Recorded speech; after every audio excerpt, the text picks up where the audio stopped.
Hi, welcome to Advanced Nursing Research, Nursing 502. My name is Ch.1+2, and I will be co-teaching this class with Professor Kavanaugh.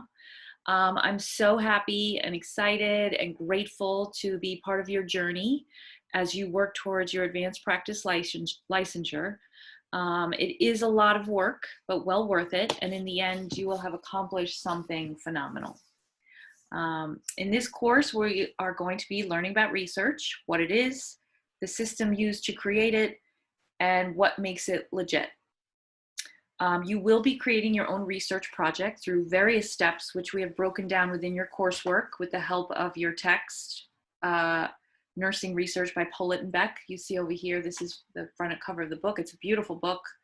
I've read through it myself, and it's really well written and a great guide. So please make sure you've purchased it at this point. It is a wonderful resource, and there are required readings throughout the course that you will be responsible for, as well as quizzes that correspond with your readings. So, just make sure you get it. And it has a lot of reference materials to help you throughout the course in terms of guiding you with your research. Okay, so just a little bit about me. Like I said, I'm an adult gerontological primary care nurse practitioner. I'm also a Reiki certified practitioner. I did go to the Mount. I graduated in 2005 with my BSN and a minor in biology.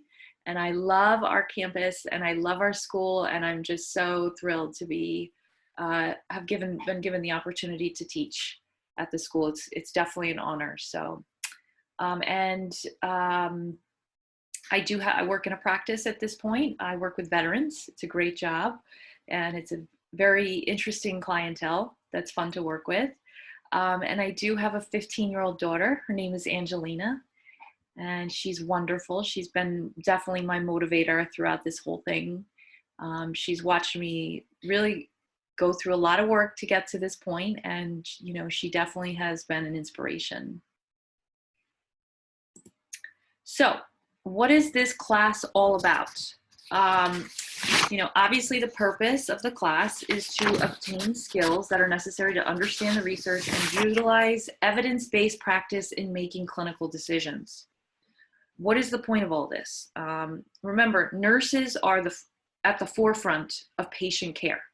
You all see the issues at hand, in your own practice. Here, we will teach you the scientific systematic system to present and guide your research so you can help improve the health and quality of life, as well as improve your practice and quality of care. As advanced practice nurses, it is your role, as well as an honor, for you to help initiate and guide change to make things better and help the healing process take place.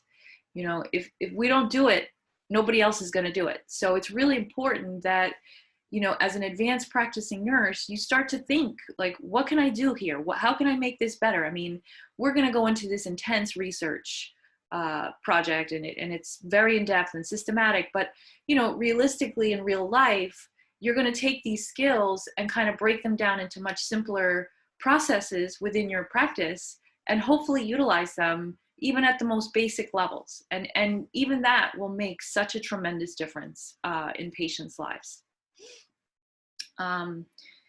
Without this systematic research, you can't really make sure that the practice you're putting into place is worth putting into place or how to put it into place. So that's why the system is so important, and we go into such detail about how to actually make a research project work and how it all comes together. Right now we're in a time where everybody just Googles it. If you want to know something, just Google it, right?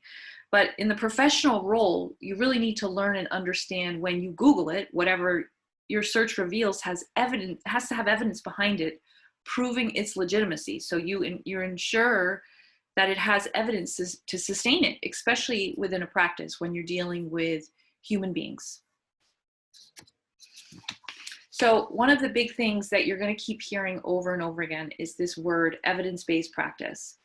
Get used to it. They use the acronym EBP. Like, you're going to hear it a lot. So just try to really familiarize yourself that it's really that important that, everything we do in our practice, in our, behind our credentials, in our nursing care plans, everything we do is literally based around EBP, evidence-based practice. So what exactly is evidence-based practice? Evidence-based practice involves using the best evidence in making patient care decisions. This includes clinical judgment, patient preferences, and best evidence typically comes from research conducted by nurses and other healthcare professionals. So, realize that it's your clinical expertise, it's patient values, and it's best evidence. It's those three things combined. Now, let's talk about an example of evidence-based practice. So here's a great practice that was put into place, all based around evidence-based practice, where in 2016, 17, and 18, they did this study where they put a practice into place called kangaroo care. In the beginning, in 2000, only a few NICUs offered kangaroo care. Now, what is kangaroo care? Kangaroo care is literally when they take babies and they do skin to skin with the moms. And obviously it's a little scary when you're working in a NICU and you do early skin to skin contact, because you're worried about infection, you're worried about, dislodging these tubes, you're worried about, the fragility of the baby, being hurt or cold or whatever it is. But they found so much evidence that reflected that the skin to skin contact has benefits without negative side effects. So because of this, research, they have really, helped these poor little children, these babies, thrive. And it's not just about the babies, it's about the mothers as well. Here we have all the benefits of kangaroo care. And this is really something important that I wanted to show you guys, that this is what evidence-based practice and research does. I mean, this is a beautiful thing. Look at this mom with her 3 infants. This is tremendous what you can do with, this research, these processes we're putting into place. Here it lists the advantages for the parents, advantages for the facilities, not to mention the advantages for the babies. Okay. It boosts brain development, better bonding, better growth, less apnea, reduces risk of death. I mean, this is tremendous. And it's all because of evidence-based practice and action. Okay, research forms the basis for practice. So this is super important. So research provides evidence for nursing decisions, actions, and plans of cares. In this course, you're going to be developing your own research project, which will be due and presented at the end of the semester. It is important for you to start to really think about what research topics you may be interested in. Remember, the research topic you pick has to be something you're really willing to spend a lot of time exploring, investigating, and dissecting. I mean, you're going to be focused in on that literally the entire course. So really pick something you're going to really enjoy and really want to think about at this level. Try to pick something that gets you excited and passionate about making a difference in. Also, remember, whatever you do, you're going to actually be conducting.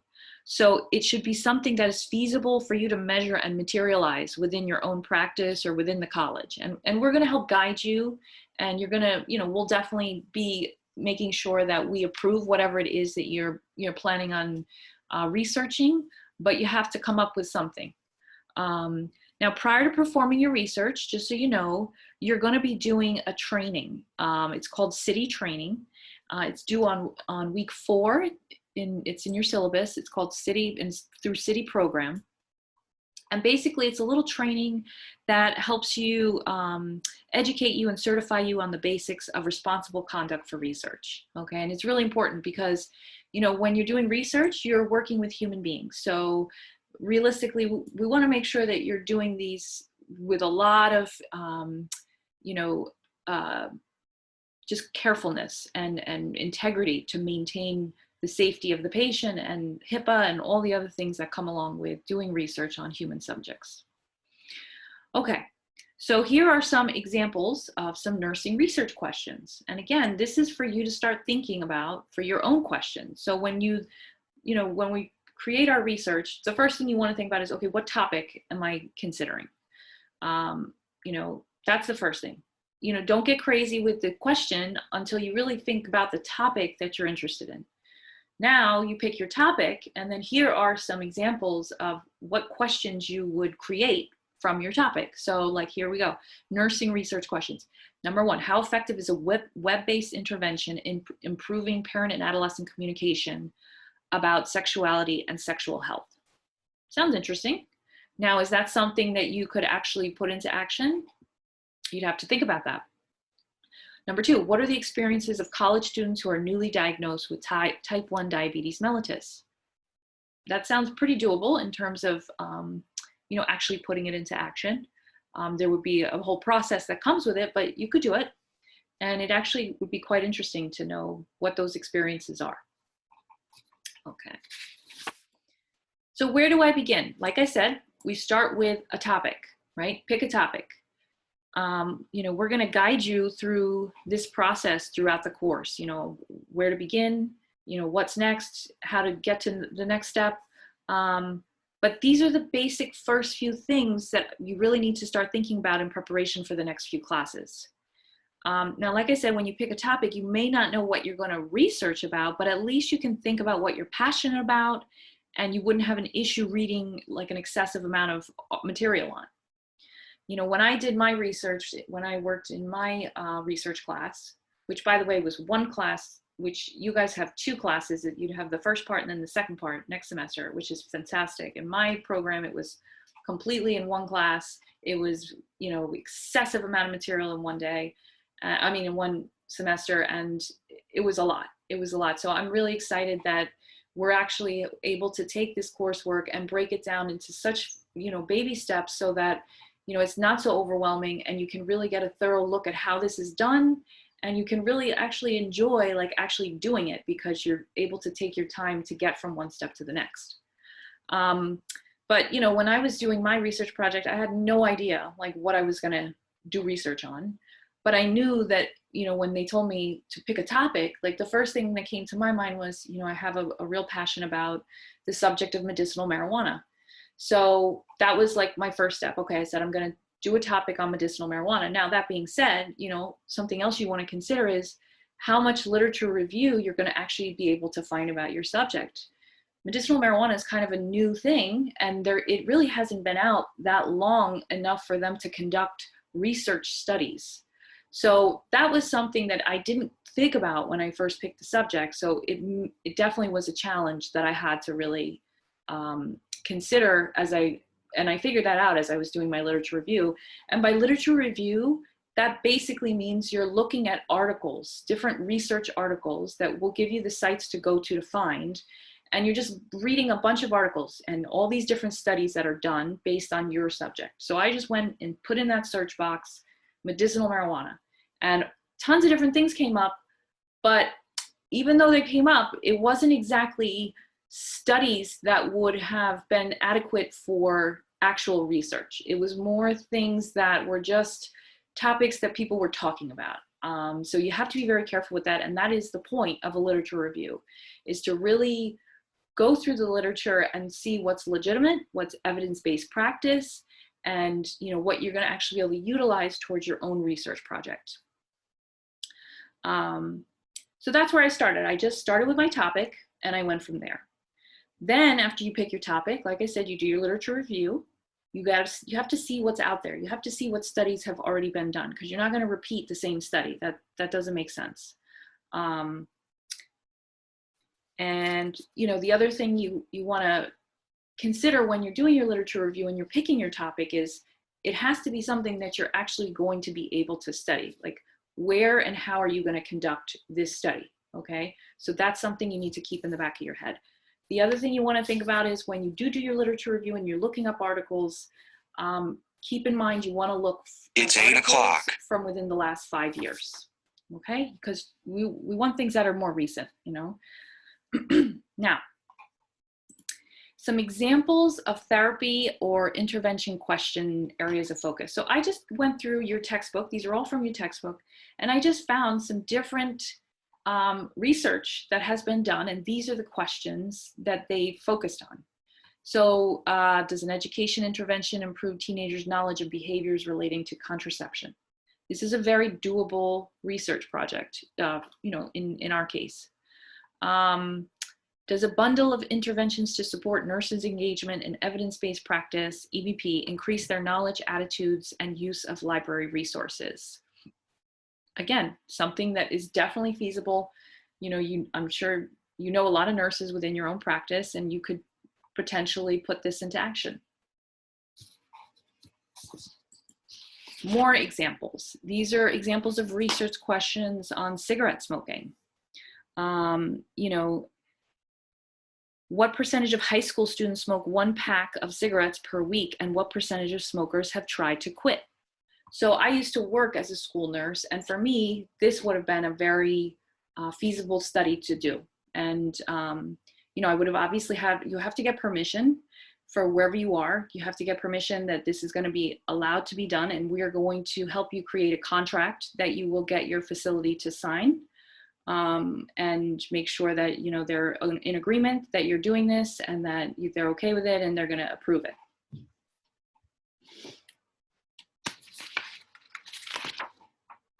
Now, what am I looking for in my literature review? So these are the things, these particular things are important for you to be conscious of. When you're reviewing your articles, you need to skim your articles when you're doing your literature review. Skimming is something you will become very good at until you really pin down the articles that you want to use as a basis for your research. Some of these articles are excessively long. You know, so you're going to look for these particular questions. These are the things you really want to focus on when you go through these packets of articles, because there's a lot, they're very in depth and they're a lot of reading, and you don't have a lot of time to spend on articles that really aren't going to pertain to what you're looking for in terms of your own research. So in the beginning, you skim, and these are the things that you want to look at. How relevant is the research question in this study to the actual practice of nursing? Does the study focus on a topic that is a priority area for nursing research, specifically your research? Was the research quantitative or qualitative? What was the underlying purpose or purposes of the study? Does the purpose correspond to an EBP focus, such as therapy, intervention, diagnosis, description, or meaning process? Is this study fundamentally cause probing? What might be some clinical implications of this research? To what type of people and settings is the research most relevant? Again, these are all questions based around your research that you're doing. So, you know, get your highlighters, underline things, use tabs, because that's going to help you stay focused as to what works for your research. And just so you know, these questions are all in your textbook on page 18 in chapter 1 in the text box, box 1.1. Now, once you gather all of your articles that you're going to use, now we're going to be doing this in class, we're going to be doing this within groups, we're going to be practicing this together, but I just want to give you an overview of what is to come, like, you know, so that you're getting a kind of an idea of what we're talking about as these things come up, okay, especially when you're doing your readings. You know, by next class, we want you to have read chapters 1 through 3, and you're going to be reading about all of this within your text. Now, once you figure out these questions after you've read an article or done some literature review, that the answers to this are going to lead to your next project, which you're going to be doing, you know, to gather your research data. And this is called the meta-analysis grid. And this is going to be used to guide your literature review. So when you answer those questions on the previous slide, you're going to be filling all of these out based on the answers to those questions. Okay, so again, this is what you're looking for within your literature review. This is going to give you like kind of an outline to everything you're looking at, and this will help guide the basis for your research. It's literally a tool to just help you gather relevant research information. This grid is located in your syllabus, and you will also be able to download it off of the Canvas site. Okay, so in summary, you know, I didn't want to overwhelm you guys the first class, but these are the main things that are going to be coming up, and they're going to be repeated over and over throughout the course, because this is really the basis of what we have to do to get to the finished product of your research. So remember, it's baby steps to the finish line. Think about your topic, think outside the box, and be passionate about it. You know, we're going to be guiding you every step of the way. So try not to get overwhelmed. You know, when you go step by step, as we've laid out the steps throughout the course, you'll be amazed at what you end up creating by the end of the course. I still look at my project that I did when I was doing my master's, and I'm just amazed. I love it. I had so much fun doing it. It was an excessive amount of work, I will say. And I did it, our course was nowhere near broken down like we've done it for you. And, you know, I'm glad I did it the way I did it so that I know how to help you guys get through it a little more easily and, you know, just more structured. So, yeah, think about your topic, think outside the box, be passionate, understand what you're looking for when you're doing your literature reviews. Look at those questions in box 1.1 in your text, and then apply it to your meta-analysis grid. And most importantly, stay on top of your assignments. You know, throughout the syllabus, you know, we have these assignments literally building upon each other. This will help ease the process in developing an awesome, well-rounded, evidence-based practice research project that could potentially be a game changer for all of those involved. So if you have any questions or you just need some guidance at any point throughout the course, do not hesitate to email myself or Professor Kavanaugh. You know, we're here to help you and guide you, and we want to see you succeed. So please, you have our emails, and we can always set up a time if you needed any guidance. So thank you, and we'll see you next week.